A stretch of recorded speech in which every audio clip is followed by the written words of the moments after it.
On today's show, what can the Cavs learn from the Warriors, Devin Booker, and the Miami Heat? We're going to explain that on a new episode of Locked On Cavs for Monday, May 8th. You are Locked On Cavs, your daily Cleveland Cavaliers podcast.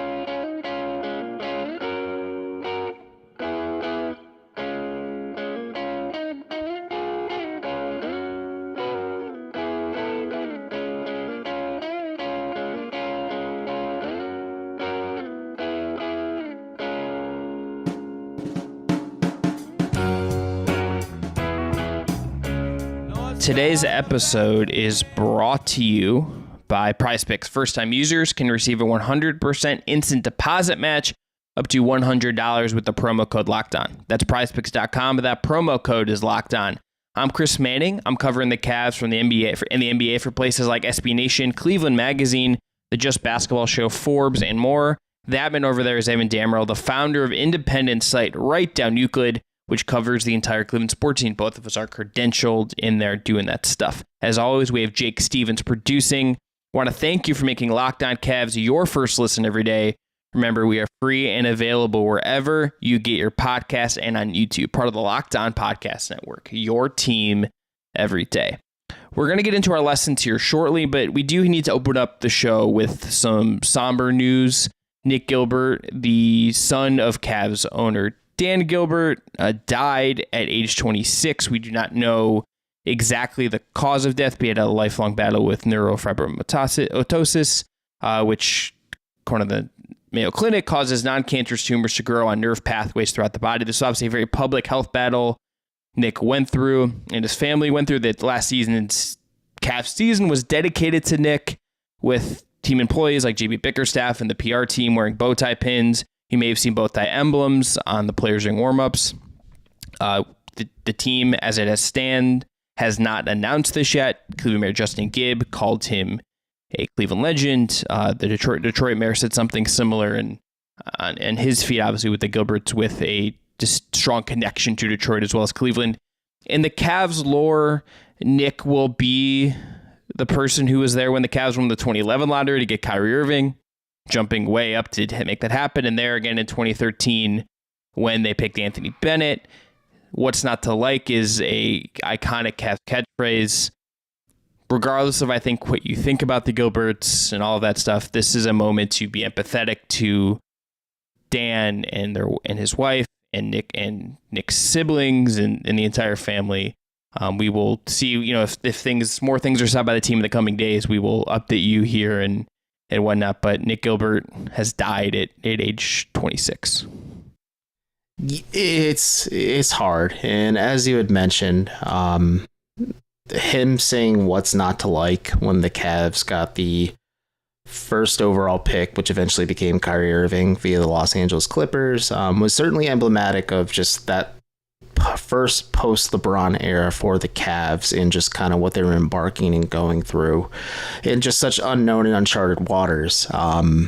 And yeah, Nick was just kind of a staple at the draft lottery. He was a presence there every step of the way. He was 11 years old when they got the Kyrie Irving pick, and it's tragic. 26 is far too young. I can't even imagine the pain that the Gilberts are going through. My thoughts and condolences are with them and anyone in the Cavaliers organization that was even associated or remotely touched or just knows the Gilberts or just specifically Nick in general. Like, this is hard to see. I think it's just tragic when anyone passes, especially someone like Nick who had to deal with a painful illness like neurofibromatosis, which is also incredibly rare as well. And it's hard. I think obviously reach out to someone if you love and you just check in on them, make sure they're doing okay, because you never know, because time is just so finite and so precious at the end of the day. And I just check in on those you love, and obviously keep the Gilberts in your thoughts. On a human level, this is just really unfortunate, and it wasn't what I was expecting when you first texted me that link last night, and I was just like, oh man, that was a bit of a gut punch. Yeah, as we're recording this, it is 3:47 p.m. on Sunday, May 7th. There has not been an official, announcement or anything like that from the team or like the Gilbert Foundation or Rocket Companies. The news of Nick's death came from a funeral home or a site based out of Michigan, and they stated the funeral will be in Michigan, and that is what we've seen. We've seen public acknowledgement since then, but there has not been like a statement, which is why we have not read it from the Gilberts or anything like that. Evan, let's go on to our lessons. So awkwardly, there's no good way to transition off of that. This is it's hard to pivot no matter what, whether it be an ad break or talking about the playoffs. Like it's always hard to talk about this stuff. But before we do that, folks, if you are able to find the link that first shared Nick's passing, for $30, you can plant 10 trees in his honor. And I think that's maybe what the Gilberts would like you to do in memory of him. And if you are financially able and feel compelled enough to leave a tribute to Nick Gilbert, that's the best way to go about it. So to transition. Okay. Lessons from the playoffs. There's a lot. There are a lot, but I have drilled down 3 for this episode, Evan, and we're going to hit the shortest one first because it's the one that I think is just the cleanest to say. Look at how some of these teams, I think particularly the Golden State Warriors and the Kings against them in round 1, and at times Phoenix, but all of these teams that are left have these gears of offense where they're getting into their sets quickly and they're playing with pace and direction. The Warriors are obviously a very high gold standard to that, right? This is the team that has a system, that has an ethos, that has star players that build into this. But even like I'm watching the Lakers-Warriors game on Saturday, you see the Lakers getting into their sets and getting up shots at like 15, 16 seconds. They're not dragging the ball up half court. They're not going against these set defenses over and over again. They're not making life hard on themselves. You're not seeing LeBron take a single shot in the first half. Well, that's a whole other thing. But I have the Philly game up right now. This Philly, which has Joel Embiid, who is like me, sometimes slow, and Harden, who loves to play often slow, they're getting Tobias Harris into a good position on the block at 16 seconds, and he's getting a shot up at 14. One of the Cavs' biggest weaknesses to me is the fact that they do not play with energy to get across half court quickly and don't have just like stuff that makes their offense more dynamic. To me, if I'm watching a through line of these teams, they're all very different stylistically. There is an effort to play just a little bit quicker and have a little more verve that I think Cleveland really could learn from some of these teams. And the Warriors are the example of that. I think with the guards, I think with the things you can do, you got it. Like there's something to be learned from what has made them so successful for so long. It is interesting to think about just in general, because playoff basketball was always viewed as like, okay, teams play at a slower pace. There's a lot of isolation, a lot of half court sets, and like that seemingly played to Cleveland's strong suit. But as you had noted, whether it's Golden State or Sacramento is the team I think of most, just because they are a young team that was getting their first taste of the playoffs in maybe much more dramatic fashion than the Cavs are dealing with, considering they drew the defending champions and just the emotional drama that comes off the court with the Kings making the playoffs for the first time in forever as well. But you do notice it a lot. A lot of teams are playing with a lot of a faster pace, a lot of a greater presence of mind, and maybe it's just harder for Cleveland because they play 2 7-footers on the floor, and you're not seeing teams play a lot of that. Like for the Lakers, sure, Jared Vanderbilt's a bigger power forward, but he only played 15 minutes of this game in the last game against Golden State. But you see Anthony Davis just thriving as the 5, and I think everyone knows at this point AD's best position is at the 5, and the Lakers go smaller around him with maybe LeBron playing point or power forward as just a point forward spot. But it's obviously not sustainable either, like during the entirety of the regular season, just because Anthony Davis is often injured. But if you look at like Golden State,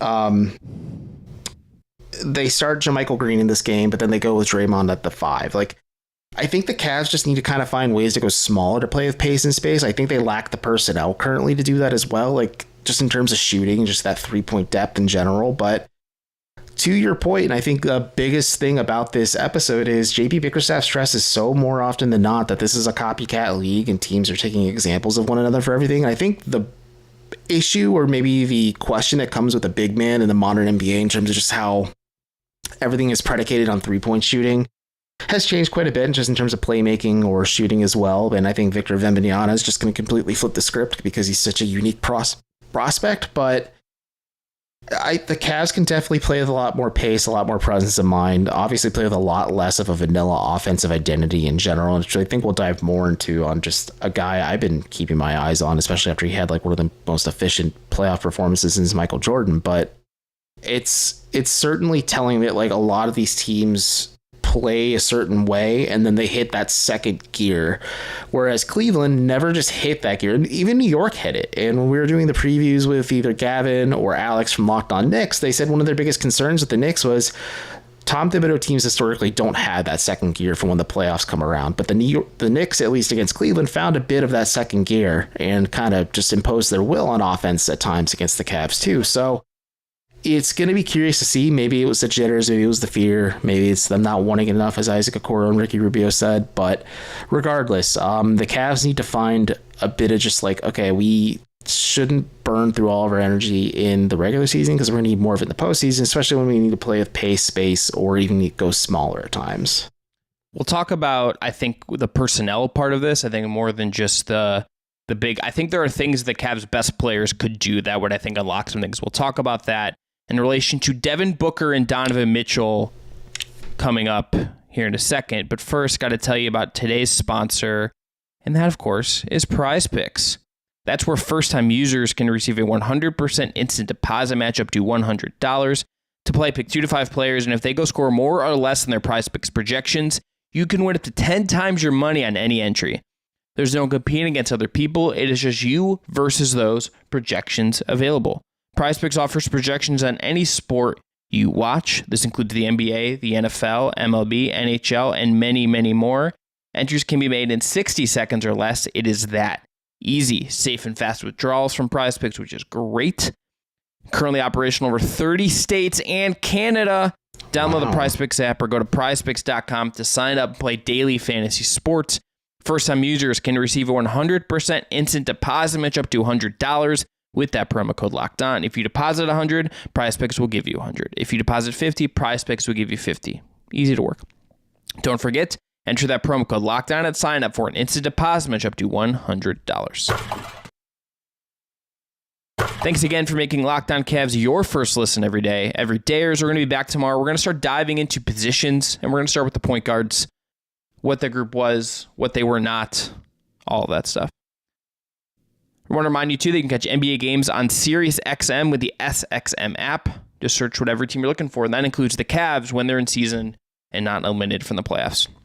Evan, let's transition to Devin Booker, because Sure. I have come away from this playoffs, and also I should say talking to Brendan Clean, who I do the Just Basketball show with, and picking his brain on Book, who he covers in Phoenix, and Brendan with Locked On Suns as well. I am insanely high on Devin Booker. I think that guy is one, if like maybe the second best guard in the league right now, behind Steph Curry. He's that good. This guy is relentless. He plays with pace. And one of the things that I think has really separated him to me from Mitchell at this stage in their careers is the way he's used and the way he wants to play. Booker wants to come in off angles. He wants to come off of screens. He wants to get these little actions in the middle of the floor where he gets a screen and he uses the screen and he burrows in the lane and he gets a midi. But he's willing to do all this stuff and play with pace. One of the things with Mitchell that I think he could look at with what Booker has done and what the Cavs could look at and say, look, we can get Mitchell coming off of angles from the side and darting in and getting him cleaner looks. We can have him do little actions where he actually waits for the screen and is patient and then bursts. He's not rushing into things, and he gets into these actions quicker. He is the organizer on the floor. He is just kind of connecting everything around him. Like in a series where Kevin Durant is on his team, he is the most important offensive player for Phoenix, and it's not close. And the way he plays, the way they use him, to me, is the template for this kind of two guard. I understand some of this is how he wants to play, and there's things that way Mitchell wants to play. I think that it's different. I think we saw that in Utah with how he, over time with Quinn Snyder, he ran more pick and roll, ran more stuff like that. But I think there is a way that Booker plays that Mitchell should look at and be like, I could copy this and hit other levels of success. I could make what I'm doing even better by kind of adopting some of these things where he's coming off of screens and being a little more dynamic and not just playing the way Mitchell sometimes does and getting bogged down. It is certainly interesting just to like watch how the Suns operate. Of course, having Kevin Durant as a co-star for Devin Booker certainly makes life much easier offensively, but the way he just sliced, diced, and chewed apart the Denver Nuggets in Game 3 in Phoenix is, you're like, okay, they're not the same player, but they do have that same tenacity or offensive motor. And I'm a guy who was a full-on like Devin Booker hater at times. I'm just like, I don't get it. I think he's an empty calories player. I think he's just not all the hype. But watching him in the postseason once Phoenix finally got there and just seeing like, okay, he has another level to his game. He has a certain just desire and like edge to him, and you have to admire that. But the fact that he's so impactful, and it's not just scoring, and the fact that he was 20-25 from the floor, which is still obscene to think about. But the fact that he has 6 rebounds, 9 assists, 3 steals, and sure, a lot of that is maybe vibing off the gravity Kevin Durant has, who also flirted with the triple-double, but maybe the offensive system Phoenix puts in place. And as you noted, how the Suns run certain plays that are set exclusively for Devin Booker and just get him going. And he clearly had it going in Game 3 against Denver, especially because it was a do-or-die game for him. And I'm not saying Donovan Mitchell doesn't have that for him. I think he certainly does. He's shown it more often than not during this regular season, and he didn't quite have it this postseason for the Cavs. But something that has always just kind of stuck with me, and as I just like continue to reflect on the season, is there were times or instances where Donovan Mitchell's shot wasn't falling in the first half, but the Cavs made a concerted effort from a coaching aspect and a personnel aspect to run set plays for Mitchell to get him some easy looks and get him some easy shot opportunities, allow him to score and get the offense flowing properly. And just, they can play off him and Garland just having it that night.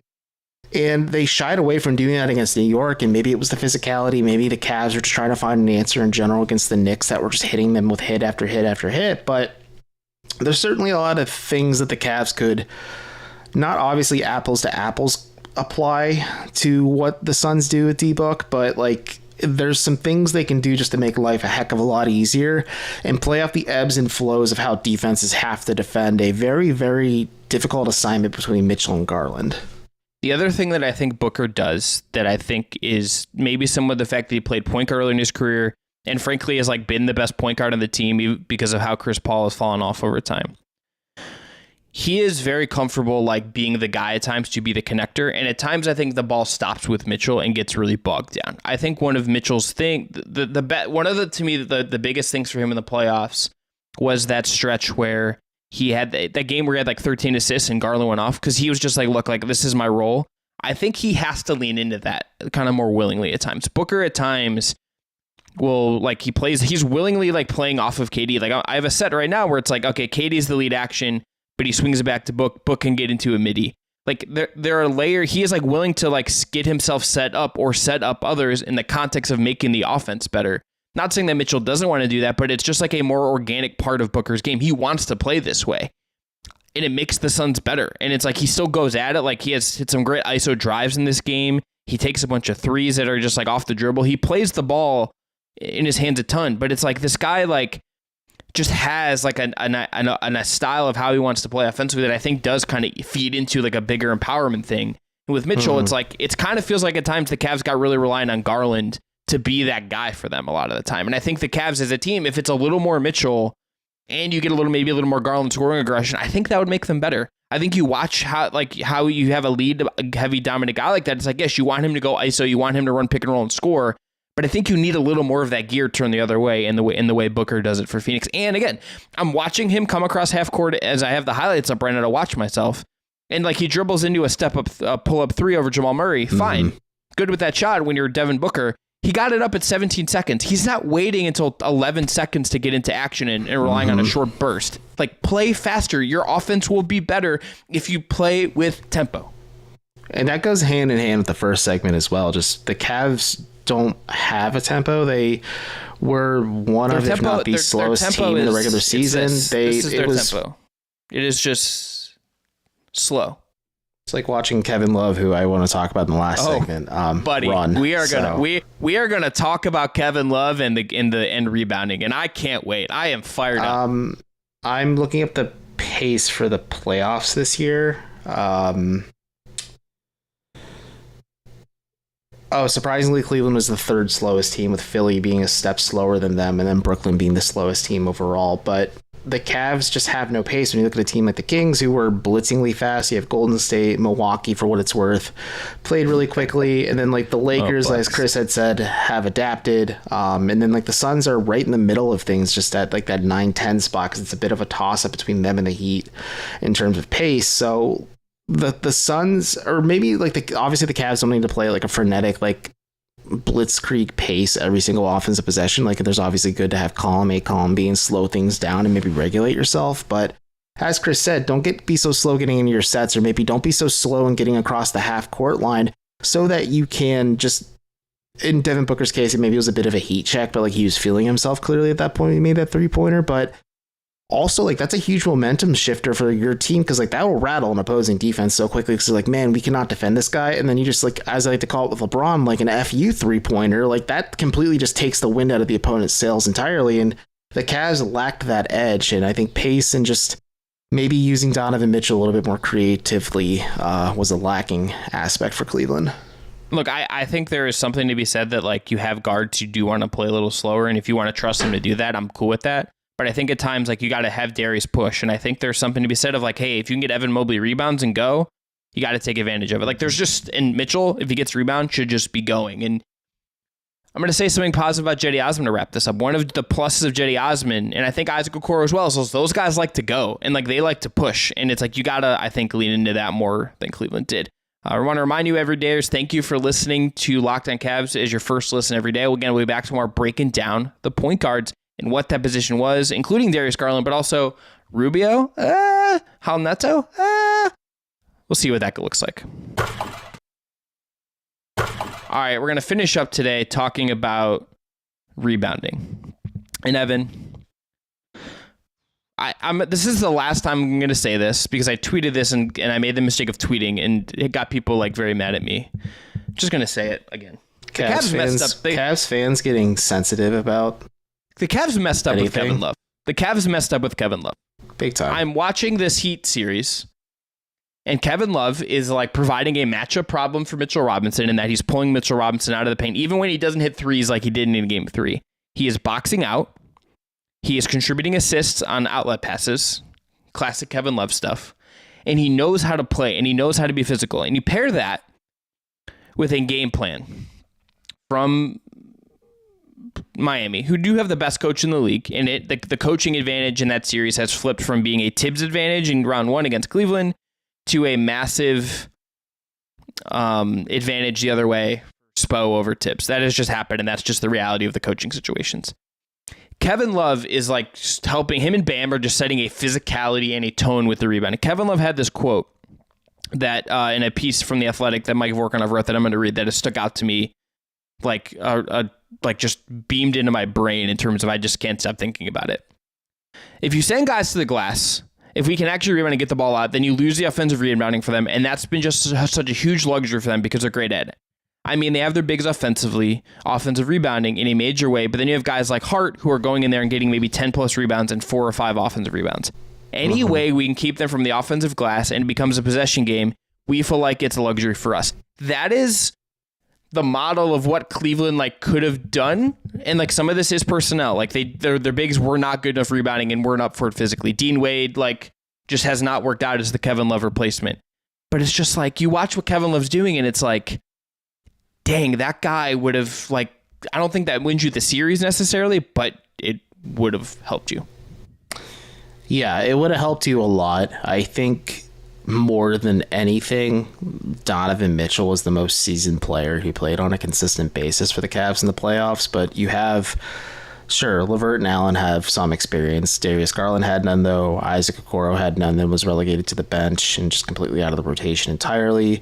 Cedi Osman played for a cup of coffee during the 2018 finals, but other than that, he had no experience whatsoever. And Rubio was ineffective, so like you couldn't go very far with that. And Danny Green, at least in the regular season, in my eyes, was kind of viewed as like that playoff season vet, a guy with a ton of championship, a wealth of experience just in the postseason, especially in just high intensity moments when it comes to like winning a championship, and wasn't able to mesh with the Cavs entirely. And I just think I don't want to say getting rid of Kevin Love took the wind out of Cleveland's sails, but I think that dynamic certainly surprised the team. From an optics standpoint, it's understandable that the Cavs went to Love and said, we're not going to play you anymore. We're viewing Dean Wade as a future. Like, that's a huge miss. And just like how effective he's been for Miami has to be a thorn in the side of Cavs fans. Like, he's never going to be a bigger hazard to Cavs fans' well-being than like Henry Kissinger. But Kevin Love, just like I watch a play where he snares a defensive rebound off just out hustling and out physicalitying New York, and then he gets just a crystal clear, super clean, full court pass. And I'm thinking, man, the Cavs really could have used that offensive wrinkle, especially if they had some guys that were just not seeing the ball go in the basket, like Donovan Mitchell, or even Isaac Okoro, who's great on the fast break, or even Darius Garland, who can be effective on the fast break as well. Like, they could use a little bit of that rebounding edge. Like, sure, Love isn't giving you like mammoth scoring numbers. I don't think that was ever the expectation, but like, he gives you points, rebounds, assists. I think the defensive miscues can be covered by Bam and Jimmy to an extent. You could certainly have done the same with Isaac and Evan and Jarrett if on the Cavs side of things to cover some of Love's defensive issues, but it is disappointing. They certainly fumbled that situation. I know people say like, oh, it was a mutual decision, but I really wish, like we were talking about that, like if the Cavs had beaten the Knicks, that's like a Joe Varden special to like sink his teeth into what actually happened in the Cavs Heat breakup and like drop that for game 1 of the playoffs or something like that. But it's very clear the Cavs needed somebody that could be more effective off the bench, and that was a huge thing the Knicks had going against Cleveland in the first round. And just like Kevin Love is like much more effective and impactful than Dean Wade has been since they relegated Love. Sure, Wade was dealing with injuries and everything in between, but like was a non-factor in the playoffs and forced JB Bickerstaff to literally throw everything at the wall and hope something sticked. The other thing that I think there's another Love quote in this piece from The Athletic that he says, first of all, the experience for Cleveland was great. He's talking about the series, I guess. But again, the Knicks are a team for that, for sure. I think matchups, of course, we got to have rebounding against them because they just punish teams on the glass with Randall and Mitchell and Hartenstein and Hart, and they just crush teams on the boards. And you have to draw those guys away from the basket. So I think in today's NBA, you need some bigs that can shoot it well. So yeah, listen, I think I can add value to any team. There's just something to me, Evan, in what happened with Kevin Love that I still am just kind of wondering, like, I feel like we don't fully just understand like where things just kind of like soured in that relationship. And maybe it's just as simple as like he wasn't going to play and that's it. But it feels like there's just like a mishandling of it. And I think just with the rebounding part of it, it's just knowing that guy you had that in your back pocket, something you could try. That like feels like a Bickerstaff thing to me. Like he kept trying Rubio. You can't tell me he wasn't going to try Kevin Love. Like if Love hadn't played a bunch in the end of the regular season, if it came down to it, right? Like there's something feels like off in the water, and it's just you just watch Kevin Love rebound, and it's like, oh yeah, like you actually need to have a lot of this stuff.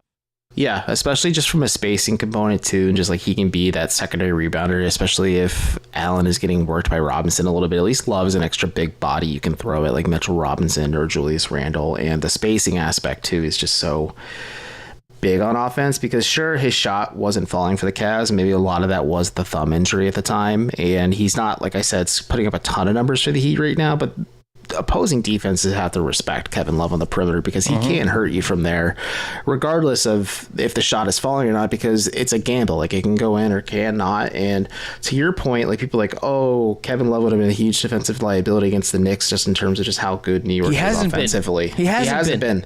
The Heat, I think credit to Eric Spoelstra, has found ways to plug and play Kevin Love a lot more effectively because Spoelstra is arguably the best coach remaining in the field right now and probably one of the best coaches in the NBA. He is the best coach in the NBA. That is the best coach team in the entire NBA. Just the Heat are zombies, and Eric Spoelstra just keeps squeezing blood out of this stone that has been dry for years, and it's so fascinating to watch this unfold. But Spo is like so good, and I just think maybe it's a coaching thing. I wonder if JB could find ways to maybe hide Kevin's defensive miscues or just like his lack of defensive capabilities. And again, having an otherworldly defender like Jimmy Butler and obviously Bam Adebayo alongside Love helps quite a bit too. But the Cavs have a lot of defensive freaks on their roster as well. I think that's just kind of a lame duck excuse and maybe treating Love as the fall guy there. And again, he could give you so much offensively, and if his shot isn't falling, like there's some of the passing and playmaking where they can use him as an offensive hub and rely on cutting and things like that, and just find ways to make the Knicks uncomfortable, because clearly Kevin Love has not been a liability against New York, and he very well could reach the Eastern Conference Finals this year. And boy, oh boy, wouldn't that just be a statement to say, like, listen, I knew my time in Cleveland was done, and Kevin Love joined the best situation for him, and clearly it's paying off in spades just how this series is going. Just throwing in this game 3 in that series, Kevin Love doesn't hit a 3. Not a particularly great offensive game for him. The Heat, in part because of what him and Bam are doing on the glass and the physicality they're playing with and the way they're boxing out and the way that they're just providing problems with toughness and scheme. And again, like, credit to Spo for all of this in large part. The Knicks still had an above average offensive rebounding rate, but the Heat were the team with the gargantuan offensive rebounding rate. That is because they have these bigs that are doing the thing and in position, and just there's a way that they're approaching it. You would have liked to have that, I think, as an option. And I think as you go forward, that's got to be a roster, I think, consideration for Cleveland is like, how do we kind of shore up this problem? All right, we're going to end there. I want to remind you that you can catch NBA games on SiriusXM on the XXM app. I want to thank you again for making us your first listen every day. Every day is back tomorrow, point guard position, all of that fun stuff. Remember, check out Down Euclid. Follow Evan on Twitter, @Evan. Check out The Marrier. His EP is out. It is wonderful. Go stream that stuff. I can't swear, so I said stuff. And Ish. Talk to y'all on Tuesday. Have a great one.